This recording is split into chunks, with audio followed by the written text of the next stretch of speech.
Hello, everyone. This is Volts for August 28th, 2024. EV charging for urban neighborhoods. I'm your host, David Roberts. Sharp-eyed subscribers may have noticed that I've been covering EV charging quite a bit lately. Specifically, EV charging for people who don't have a driveway or a garage of their own. I talked to Gabe Klein, who's running a joint government program exploring charging alternatives. And I talked to Tobias Lesht of Revel, who's installing level 3 fast chargers in urban and suburban areas. Why all this attention to charging for urbanites and people living in multifamily dwellings? Partly it's just a personal obsession, but I also think, and survey data supports this, that worries about charging are one of the key things holding back faster EV adoption, especially among urban populations for which EVs would otherwise make complete sense. In 3 years, a startup called Itselectric has taken a different idea, from theory to prototype to commercial product. The idea is to make level 2 charging as common in urban areas as fire hydrants, so plugging in cars is as easy as plugging in phones. Its chargers are connected to the electric panels of adjoining buildings rather than to the main electric lines, which makes siting and installation much faster. The company has won all kinds of design awards and government grants and attracted all sorts of buzz. I'm going to talk to co-founder and COO Tiya Gordon about how the company designed its chargers, how customers interact with the chargers, how the chargers interact with buildings and the electricity grid, and what truly ubiquitous urban charging might look like.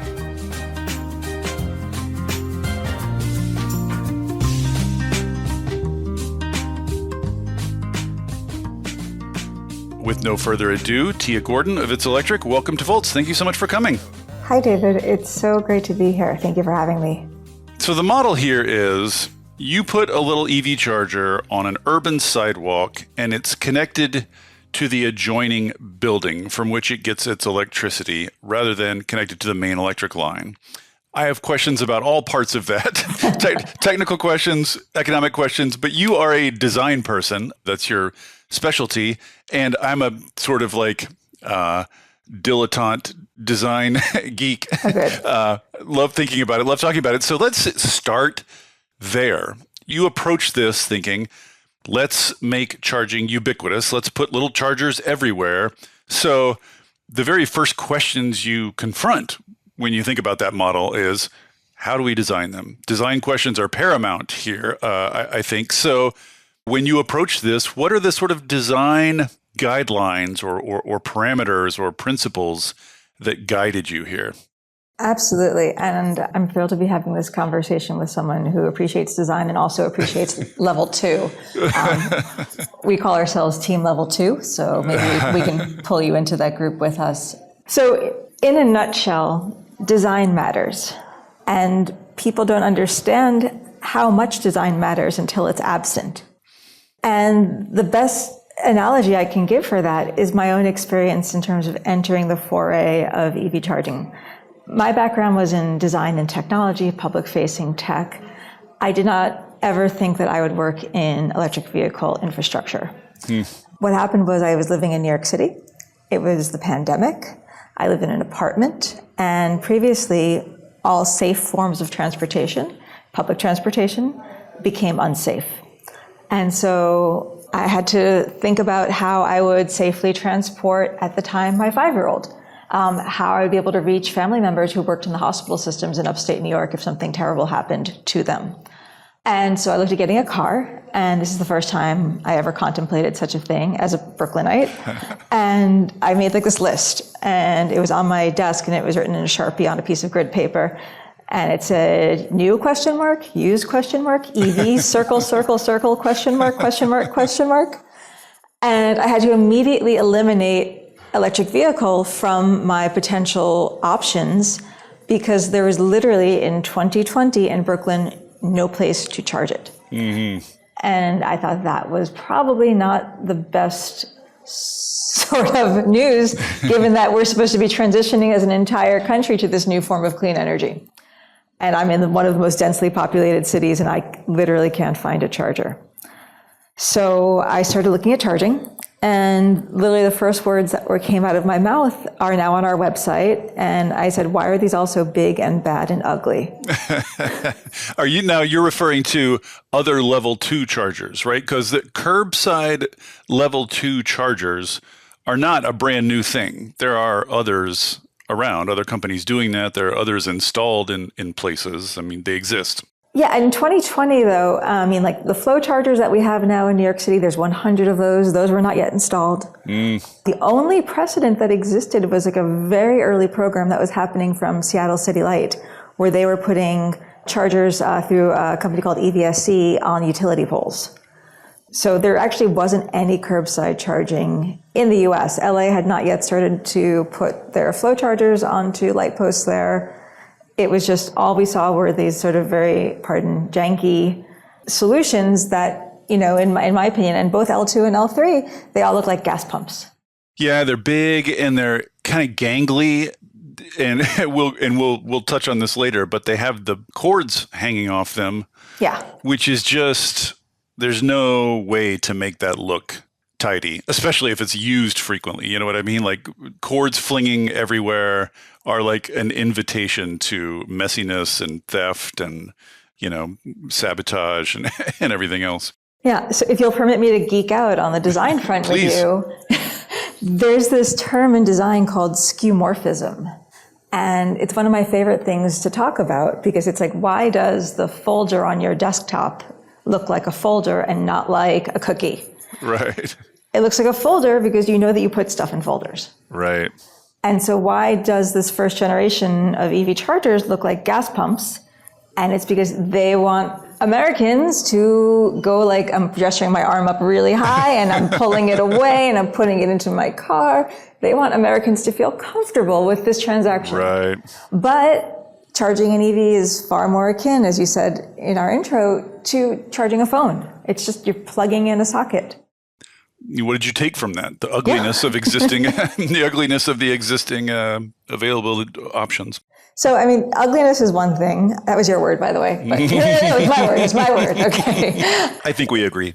Ugliness was one thing, but that's not going to be the be-all, end-all. Designing a good-looking charger isn't going to solve our charging problems. What we needed to do is we needed to get to the root cause of why there wasn't an abundance of charging in cities, in densely populated cities in particular. And my co-founder and I, who I have to give a shout out to, what's up, Nathan? He's your biggest fan. Oh, hi, Nathan. He and I were looking at this. He's an architect with a background in overseeing really complex construction projects in New York City. And, we basically isolated that it was that utility connection that was like the no-go. Mm-hmm. Anytime you need to connect to the utility, you're talking about, an 18 to 24 month process. Interutility connection agreements, construction, and even for level 2, most of these level 2 chargers going out there in the world, whether they were in, behind the fence on sort of private property or in public areas, we're all doing utility connections. And let's just pause here because that seems crazy. Because as you say, hooking into a main electric line in a city is just a big deal. There are application processes. It takes days, weeks, and the amount of power you need for a level 2 charger is not that much. You don't need industrial supplies of electricity. Like, it's like a clothes dryer 100%. Or something equivalently, powered. So it's like such overkill to have to hook into the main electric line. Yeah, the technical term of what you're describing is, it's a BFD. It's exactly right that, when you live in a building and you're putting a new dryer in, you're not calling Con Ed to get permission to do so. Right. That would slow a lot of things down in this city. Con Ed would not like that. So why can't we take that same ease that people who live in suburbs or exurbs and are putting that L2 charger in their garage, why can't we just run that same model but make it a public charger. And that's exactly what we're doing. So we like to say cars powered by buildings. So we put our small charger on the curb, and instead of going 7 feet down into the street and making that inter-utility connection, we just power it from the spare capacity in the building that's right next to it. Right. So it's as though the building were installing its own level 2 charger. It's just happens to be located out on the sidewalk. And we do it all for them, and we're free. Right. But it is operating equivalently to like an appliance in the building in terms of the electric connection. I'm sure you've heard this a million times, but that seems so obvious. That seems like such an obvious thing to do. Do you know why no one did it before? I like to say that we're not deep tech, we're shallow tech, about 4 inches. And, we're early days of our growth. And my favorite/least favorite thing that I've heard more than 500 times is if it's such a simple idea, someone else would have done it.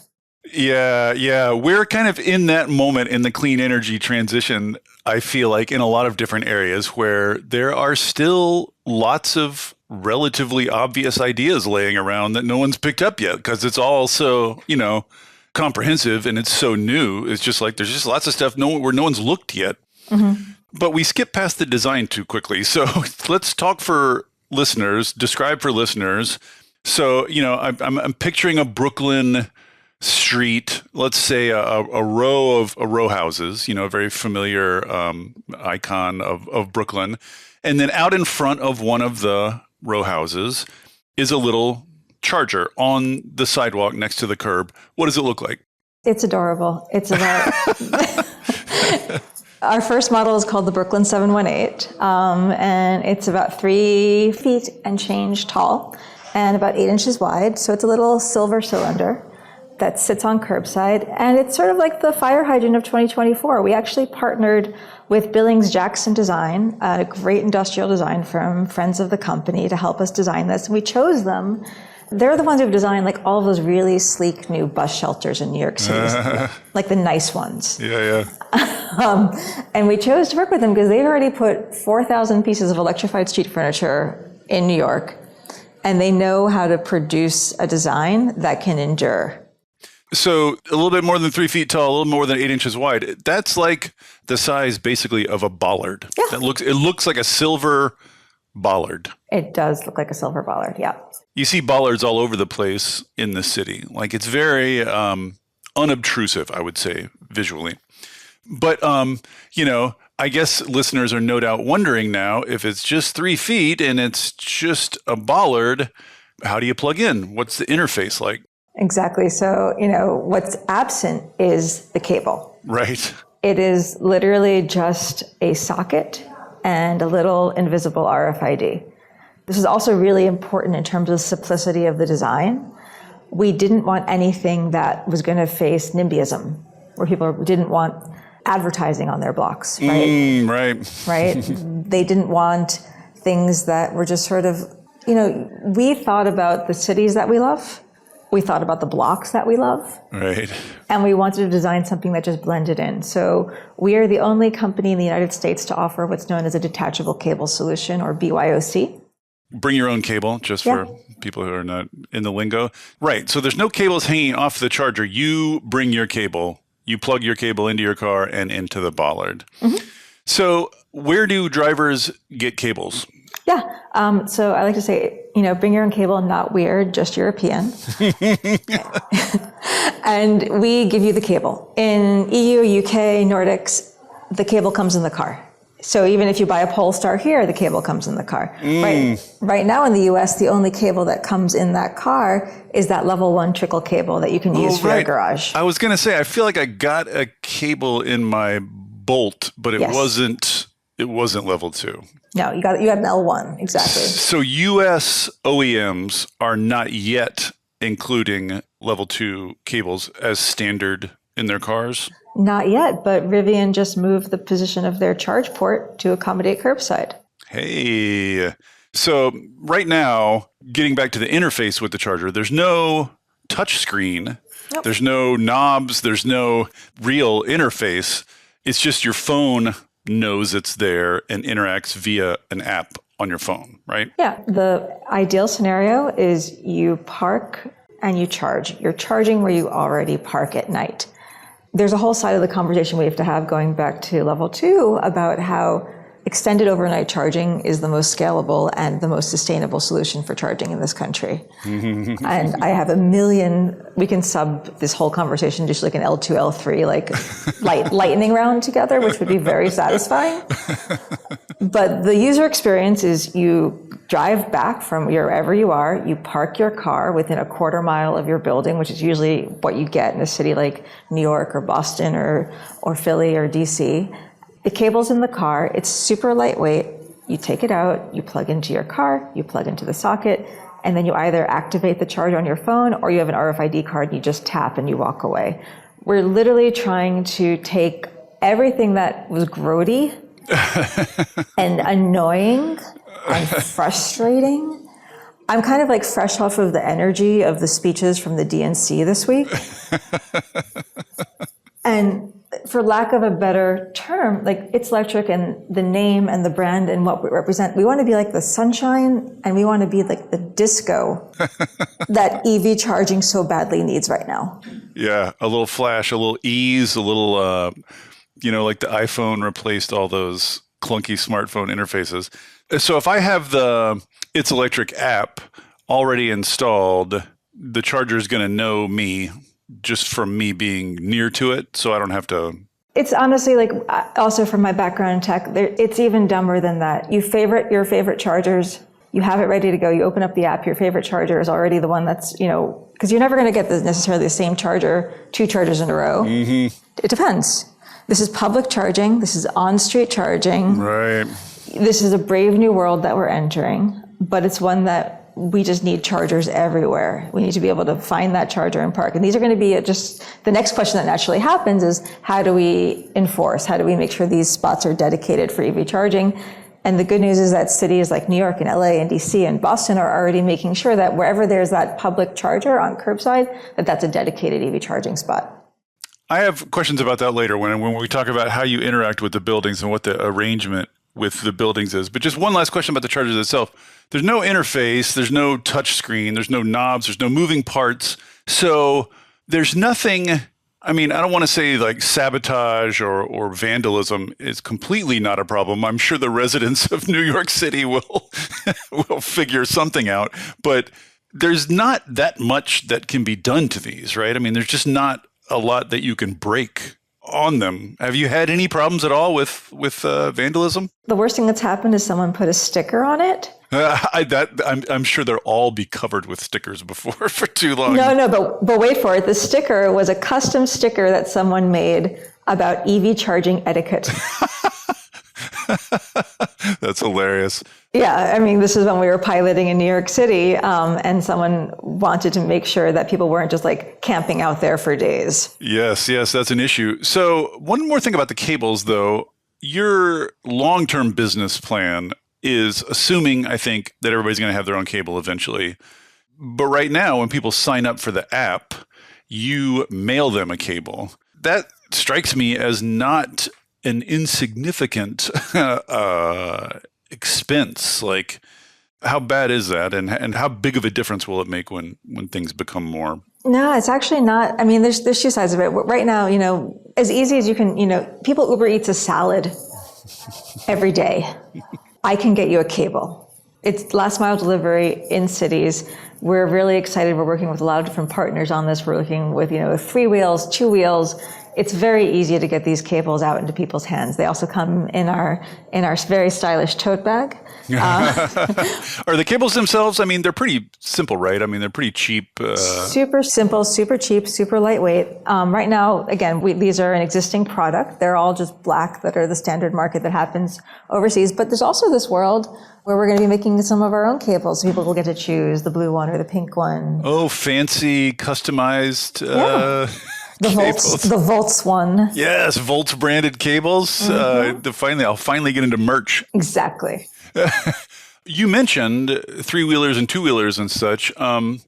Could these theoretically be used to charge your e-bike or your three-wheeled or whatever future weird configuration of EVs we get? Very easily. Yeah, we're doing some installations here in New York to support sort of three-wheel fleets in specific conditions. People that are sort of basically doing like landscaping and grounds work.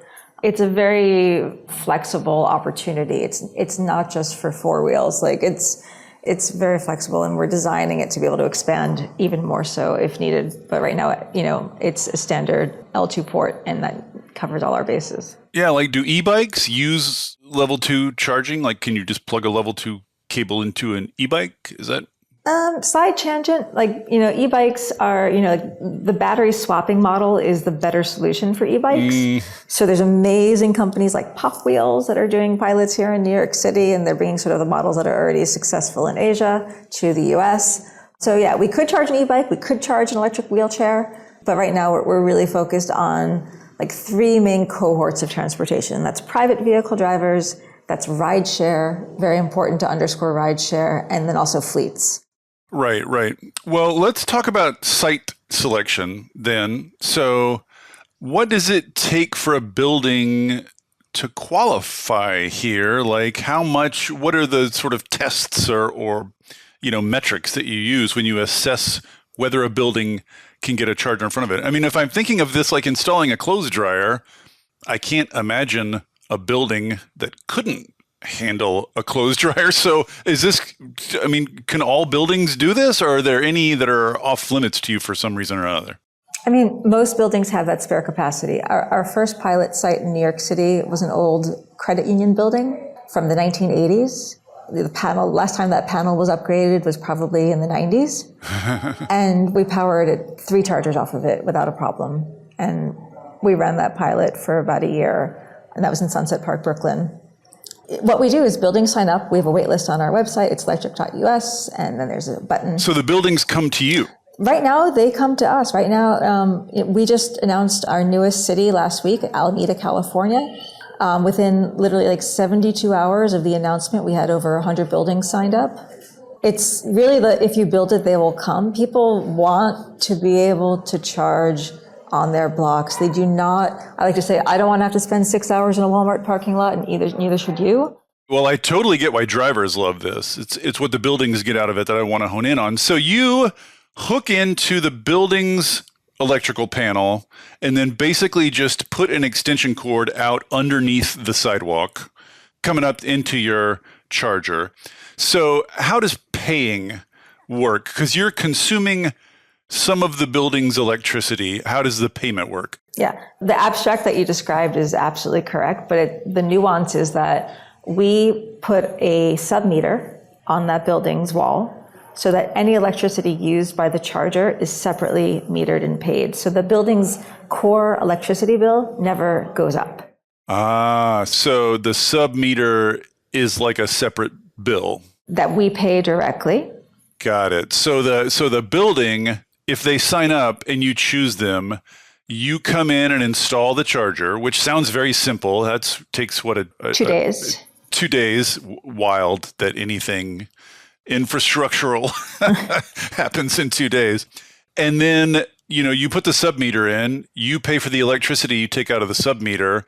So it sounds like from the building's perspective, they don't have to really mess with anything. They don't have to be involved in this basically at all. No, this was like, we also, when we were going back to like the early days and the discovery of what is going wrong with EV charging, we discovered that buildings and cities didn't want to do this because of the pain and the cost. So we wanted to take that out of the equation. And most importantly, I need to underscore that we rev share with the buildings. Yes, this is the key next thing. So you're making money from customers. Customers are paying presumably more than what the electricity costs, right? So that there's some profit. Yes. And you split that profit with the building. Correct, exactly. Is there a ratio, or is there a particular contract? Right now, we've been doing just a flat 20% with all of our buildings. So let's say you've got like a 1 or 2 family house in Corona, Queens, and you have one charger in front of it, and that one charger is being utilized, 55% of the week. that building is earning more than enough to pay its annual electric bill. Wait, they're earning enough from the charger to pay their non-charger related electricity bill? Correct. Their core residential utility bill. I see. So they're making money without having to do anything. Correct. More or less is what it comes down to. I guess it's pretty clear why they sign up then. The only question I had, as I was thinking about this, like why wouldn't a building want to do this? The one thing I come back to is street parking is pretty precious in cities, especially in dense areas of cities. So when a building signs up with you and puts one of these in place, who controls the parking space, I guess, is the question. Good question. And to be clear, we first need that city's permission before we can go into that city and work with building owners. So, But I guess why? Like, what do you do? I guess you're messing with sidewalks, right? yeah, because we need to get a permit for the sidewalk. Right. So we need the cities to be on board with this. And like the big shift just in terms of curbside charging. You need the cities to be on a general level. Do you need the city to approve each one? It depends. What you need to do is you need to do something called a revocable consent or a revocable permit. Mm-hmm. And in a lot of situations, you can basically rubber stamp that. Mm-hmm. You can kind of file that permit and then add the addresses to it over time. I see. And this way you're not having to go back and expedite permit after permit after permit. But even with that step of having to permit each site, we still take care of all of that because the cost and the headache. We had actually a potential customer reach out to us to say, yeah, I'm in New York. I have a building. I want this. I don't want to wait for everyone else to do this. I want this now. How much would it cost? And we did the research of what expediting that one permit would be. It was about $35,000. And they're like, okay, I'll wait. There's a story of a couple in Virginia that did this and they paid $70,000. Good Lord. Yes. But if the city agrees, then you don't have to pay for the permit, basically? Like, do you have to pay for the permit if the system is all set up? I mean, the way that we try and work it with cities is that given that we're coming in and we're offering a lot of our services and our product without cost, that there's a waiving of the permitting fees. So they've been waived in the cities you've operated in thus far? Everyone is different, but more or less that's what we're angling towards. I mean, it does seem like the city is getting quite a bit of value out of this for no real cost. So yeah, we're excited. I mean, it's gone from us basically cold calling cities 2 years ago saying, have you heard of this thing called curbside charging? to now like responding to inbound RFPs every 2 weeks or so. Well, before we move on from the parking space, so what if I'm a building owner and I want to say, I'll make this spot available for public charging for, 12 hours a day, but then the other 12 hours, I want my car parked. The building owner wants his car parked there. Is that a thing that they can do, or do they have to basically agree, we're not going to put any restrictions on this parking space, whoever comes can plug in? They can't put any restrictions on the parking space any more than they can today without that charger there. That's true. It is public parking, so. Yeah. But, I mean, just putting it out there until adoption takes up. If you have an EV, you can basically get yourself a parking spot a few days a week if you're charging. Right. So then how do you prevent people from just using these spaces as spaces? Yeah. It's the cities that do that. So in New York City, there's a local law already on the books where it's a loading zone violation if you park in front of a dedicated EV charging spot. Do they enforce that? No, because there's this whole angst about in New York, especially parking in bike lanes, parking in all the parking on curbs. It's a madhouse. So they actually do. You actually are in some risk if you try to park in one of these things. The peril being if you're not an electric vehicle and you're parked in this spot, you get a ticket. That's the consequence. What if you're an electric vehicle and you're parked in the spot and you're not charging? Hey there, everybody. Don't worry. I'm not going to tell you about a new mattress or push a credit card on you. This isn't an ad. There are no ads on Volts. It is supported entirely by listeners like you. If you'll indulge me for a second, I'd like to ask for your support. I started Volts because we're all surrounded by depressing news about climate change and misinformation about clean energy, And it's never been more important to share the stories of the real people on the ground doing the real work of transition and all the ingenuity and courage and public spirit they are bringing to it. People are hungry to hear these stories, to learn from and find inspiration in them. I've heard from people who changed majors or careers after hearing episodes of Volts, people using it in classrooms and community groups, even state legislators who have passed bills inspired by specific episodes. Sharing these stories matters. It makes a difference.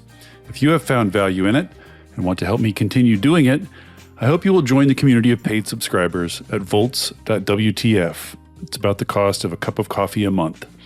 If you don't like subscriptions, you can make a one-time contribution, leave a review on Apple or Spotify, or just tell a friend about Volts. I am grateful for any and all support. If you're already a paid subscriber, thank you. And now, back to the show. What if you're an electric vehicle and you're parked in the spot and you're not charging? EV drivers are not really trying to mess with each other like that. Well, I mean, I'm just saying parking is valuable in and of itself, whether there's a charger there or not. You know, people might just want a place to park. Yes, there will be perhaps a world in which there can be loitering fees and other ways to motivate people to circulate out of the spot. We've seen very good etiquette from drivers where we've started to put these posts out into the world. So, well, the other thing that you see a lot, and you see this a lot with level 3 chargers, is just a frequent complaint is somebody's plugged in, they're already full, but they're off getting a coffee or whatever and taking up the space. Is there any formal way of discouraging that, or are you just relying on good manners? That is a problem. I've been there at a parking lot at like 11 o'clock at night with 2% battery and someone's just like chilling at 95%. The issue there is just, again, it goes down to, I believe, quantity of chargers, right? The tension is such because there's such limited resources that it creates this sort of social anxiety. Yeah. But when we have more chargers, I truly believe that will not be an issue. Well, this gets to a great question that I wanted to ask about, which is, it seems like one of the things you need to be worried about is balancing supply and demand. You know, if there's like a single charger on a block and 10 people on the block sign up for the app, then you've got 10 people basically competing over a single charger. Yeah. So are you cognizant of sort of like only allowing enough people to sign up to sort of keep in some balance with the number of chargers available? It's a great question. I mean, we're in this brave new world where we're putting in this new form of infrastructure that never previously existed. Yeah. And so a lot of cities are doing like, let's try it and let's see what happens. So Boston, where we're deploying right now, Mayor Wu has the target of having a public charger within a 5-minute walk of every Bostonian, right?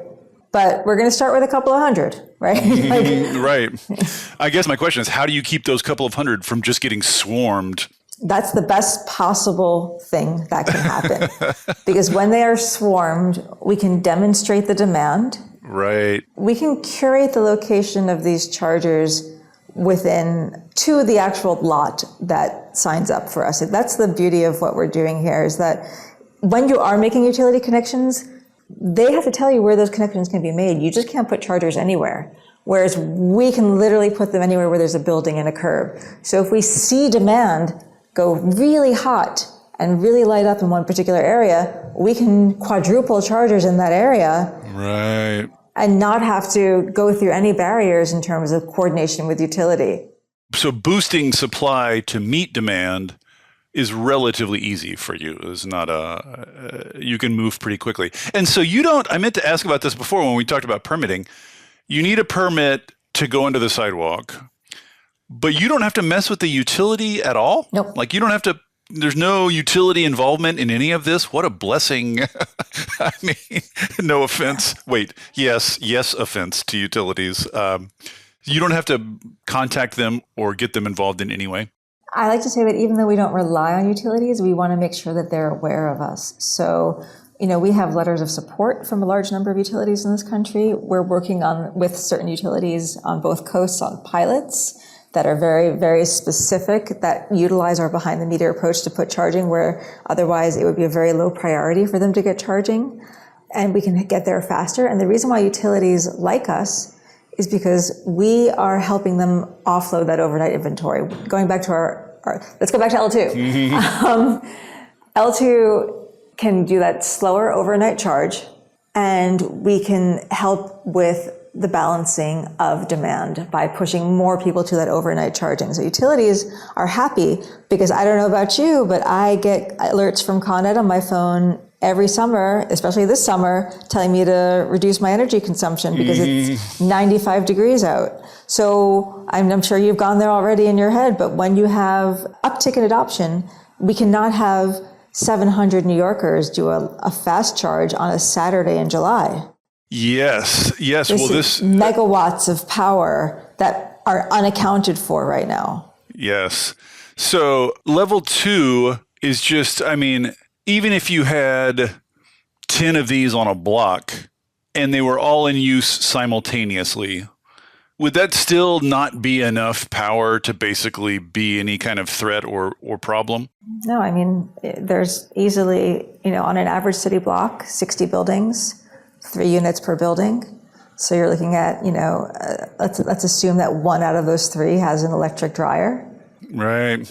That's the level of load that we're talking about. Right. So, but just to clear that up, so like permitting wise, you get a permit to go into the sidewalk. Otherwise, you're only dealing with the building owner, basically. You're bypassing all sort of permitting bureaucracy. Yeah, we get a basic electrical permit for the building, the same as if you were putting in a new kitchen, which it takes, less. Electricians can pull that the same day. Right.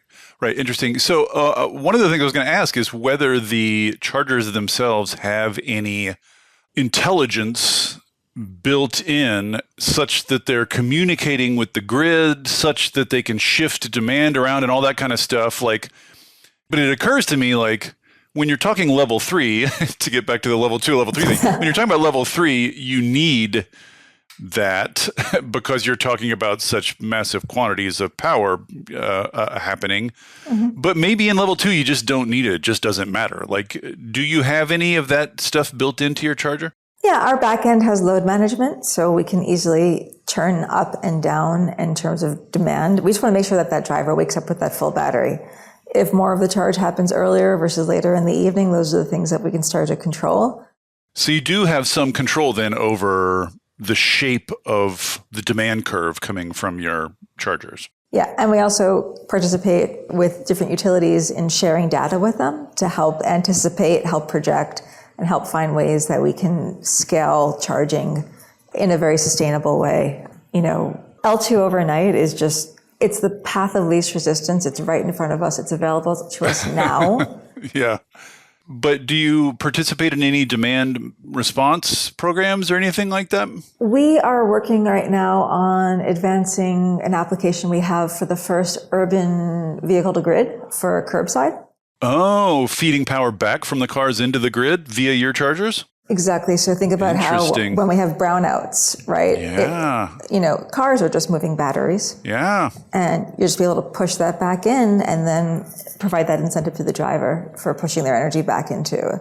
Well, geez, if you had these ubiquitous in an urban area and they're able to either power cars or take power from cars, that's a whole different thing. That's a bigger thing. Then you're talking about a very, very large virtual power plant. And then the cherry on top is you look at cities like New York with Local Law 97, right, where we're putting solar on rooftop. Yeah. And then you kind of get this closed loop system. Right. The panels are talking to the chargers and they're talking to the grid and the whole thing's coordinating. That's right. That's our beautiful future. Mm-hmm. Is that vehicle to grid? Is that technologically, are you there yet? That's on our roadmap. We are working on that. We're working on getting some funding from the state right now to explore that opportunity. You've gotten a couple of awards from various, with the fire hose of kind of infrastructure and IRA money going out. I've completely lost track of the names of all these programs that are hosing money out, but you've gotten money from a couple of them, haven't you? Yeah, I mean, we wouldn't be where we are today if it weren't for groups like the Joint Office of Energy Transportation. I know that you've had Gabe Klein on the podcast. Yeah. I meant to mention when I mentioned Gabe Klein that you are one of the experiments that his office is helping to fund. Yeah, and it's people like Gabe that have this vision for the intersection of government, private entities, startups, and energy, and also the fact that like Gabe likes to ride an e-bike. I think that this might be an unpopular opinion for some, but like I don't have a car, I have a bike. And even today, I had a meeting in the city, and I'm calling you in from Brooklyn, New York, where we're headquartered. So I got on my electric city bike to get back in from the city, and something happened that never happened before. I checked it out, and it had 35 miles on it, and I was like, "This is crazy! Like, where would I even go if I canceled all my calls today and just kind of took this e-bike for its full maximum value?" And it made me really kind of think about how EVs are, in many ways, literally the perfect car for cities. Yes. Because if you are a private vehicle driver, you are not putting more than 20 or 30 miles a week on your car. Yes. And so if we have smaller cars, smaller batteries, and we're just kind of like running these loops around cities, which is what we do, and we can charge them very conveniently where we live, it's almost by design, if you will. Yeah, it's like a perfect closed loop. So Yeah. what are you doing with fleets? What types of deals are you trying to strike with fleets? Like you have a deal with Uber, do you not? So we're working with Uber. We're really excited about this partnership because not only does Uber want to be all electric by 2030, but they're really pushing that from the perspective of a private entity.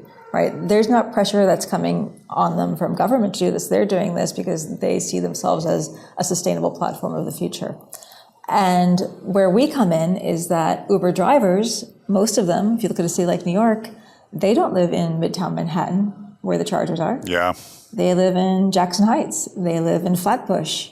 And there's something also on top of that where there is some actual local laws now in New York City. So we have something called the Green Rides Initiative that requires rideshare to be electric by 2030. And that's also California as well. Yeah, I was going to say, this is not all Uber being kind-hearted. There are regulations in the wings. Well, they're doing it across North America. Yeah. And then it's New York and California that have their own policies. But what we're doing is we've identified, it was very validating to have those early conversations with Uber because, here we are, it's a very small startup here in Brooklyn. And then you have a group like Uber and you're like nodding your head, finishing each other's sentences about how it's really difficult to charge in cities, and wouldn't it be great if we could just put curbside charging in the neighborhoods where their rideshare drivers park at night, because they're currently losing wages in the time that it's taking them to drive to fast chargers at, I'm not joking, JFK Airport. I don't know about you. But Well, I had Revel on a few weeks ago, and they are trying to solve this problem by putting more level 3 chargers in those neighborhoods. I take it that do you think there's room for level 2 and level 3 in the infrastructure? we need both, right? Yeah. We absolutely need level 2 and level 3. I mean, statistically, NREL DOE wants 1 million L2s and they want 160,000 L3s, right? Like, we want more L2s. We want them everywhere. I like to talk about this quote all the time. Kim Stanley Robinson from Ministry from the Future. He has this concept and he talks about like apocalyptic climate results occur when you have abundance versus adequacy. And that's what I constantly frame L2 versus L3.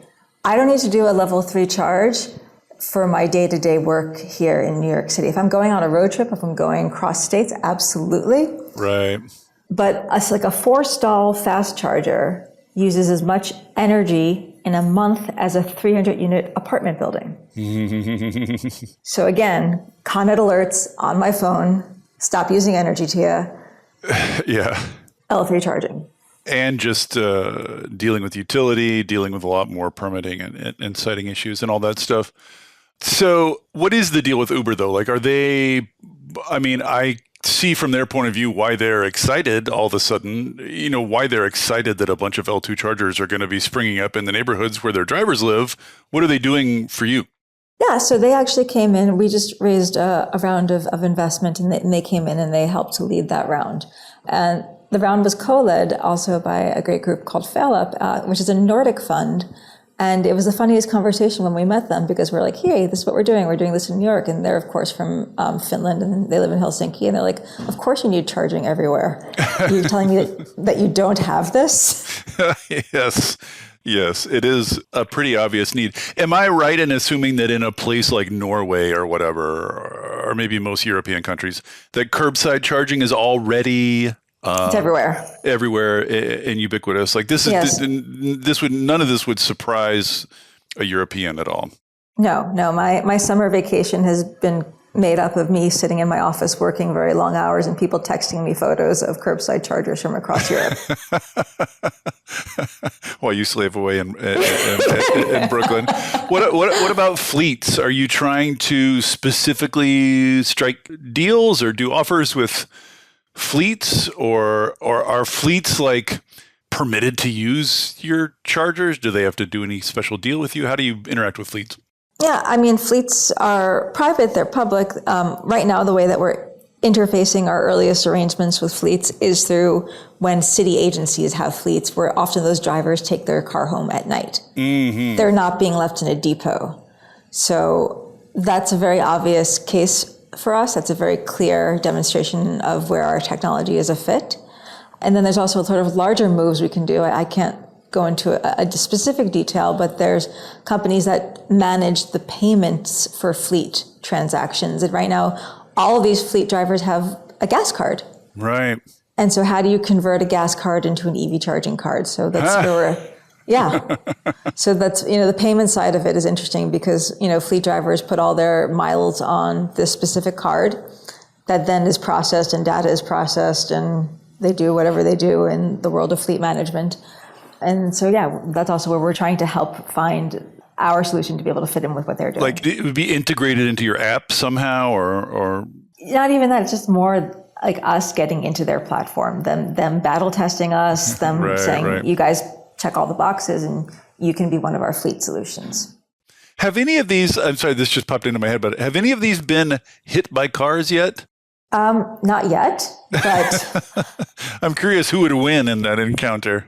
I'm glad you asked. We actually designed this to be modular, like a Lego. Guess what? It's going to get hit by a garbage truck. Sure. Guess what? Someone's going to try and shove gum in there. My background again is public facing tech. I've seen the worst of it. I know that people don't care. And so that's why when we actually designed them, the unit itself, it's modular. It's like a Lego. So if someone runs into it, destroys it, we don't have to roll out a truck and do diagnostics and figure out what's wrong. We literally just pop it off and we pop the new one on and click it onto the base and drive away. How much, maybe you don't want to tell me this, but how much does that little Lego unit cost? It strikes me that it can't be that, it's pretty simple electronics involved here, right? It can't be that expensive. It's 1/20th the cost of what other curbside chargers are. All right. Well, we're running out of time, but I have two final questions, both of which are slightly vague and speculative. One is, whenever this comes up, whenever EVs come up, EV charging comes up, there is a faction of people in my world who get their dander up a little bit because their whole thing is what cities need is fewer cars, right? Mm-hmm. What we need to be doing in every city is designing cars out of the picture. And insofar as you put in infrastructure, stable infrastructure like this that is devoted to cars, you are effectively locking in car use in that area. So if there's a bunch of chargers on the street, then that's going to skew the decision about maybe someday turning that street over to pedestrians or you know what I mean, or getting rid of cars somehow. Do you worry, how do you think about that tension between locking in cars via infrastructure and the need for a bigger approach to urbanism? Oh, absolutely. I'm probably the only person who works in actually, there's a handful of us. Like, my co-founder and I, we did all the old like early 2000 critical mass rides in New York City. We wore T-shirts that said "one less car." We don't want more. I don't want more vehicles on the road. I want more bikes, less cars, everything electric. When I'm on my bike, I want to be behind a car and not be breathing in those fumes. Yeah. It's naive to say that I'm going to see a car-free city in my lifetime. What we want to do is we want to have more multimodal transportation. We want to have more public transportation, but we still do need vehicles and we want to make those electric. And right now, that's the problem that we're focused on solving is how do we break down the remaining barrier for electrification of transportation in cities, and that's charging. Mm-hmm. I'm wondering though, like, say a street did pedestrianize around one of your chargers, so there are no more cars. Could it be useful for like other stuff? I mean, oh yeah, you could totally power a bouncy house off of it. 100%. Yeah, I guess I'm trying to conceive of like that level 2 plug-in. Yeah. How common is that in non-car application? Let's be utopian. Let's do a car-free street. I'm picturing a particular block in my neighborhood in Brooklyn, and let's have that on-street outlet. It could power a food truck. It can power a variety of different public means. Right. Yeah, it's just sort of like electricity infrastructure is useful in and of itself, even separate from the cars. Yeah. More plugins are better, I guess, in today's world, full stop, basically. Okay, well, the final question then is, and this is related to the like, this idea seems obvious. Why has no one else done it before is one question, but perhaps even slightly more mysterious is, why are you the only ones doing it now? Like, it seems like it would be very easy for a giant multinational megacorp to come in and just Bigfoot you with its resources and just install more and faster. Like, where are you? Where are your competitors? I don't know. Believe me, I mean, there's many a day where I'm looking over my shoulder, anticipating what can happen next. We have a few folks that are obviously already doing this in the EU and the UK. They have an eye on this market. But again, like if we need 1 million of these charge ports in the US in 6 years, we need more companies doing this. Is it all going to be our specific flavor? No, there can be other flavors that are involved here.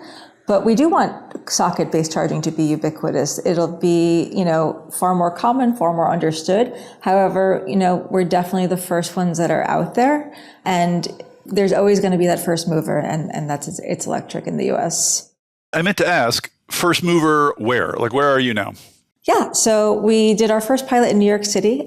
We just were awarded the city of Boston. We were awarded the city of Alameda. When you say awarded, that means you're going to go there? So contracts are signed, buildings are signing up. So if any of our listeners are in Boston, Alameda, Los Angeles, San Francisco, Yonkers, Jersey City, Alexandria, we're coming to you. We're coming to we like your curbs, as we like to say.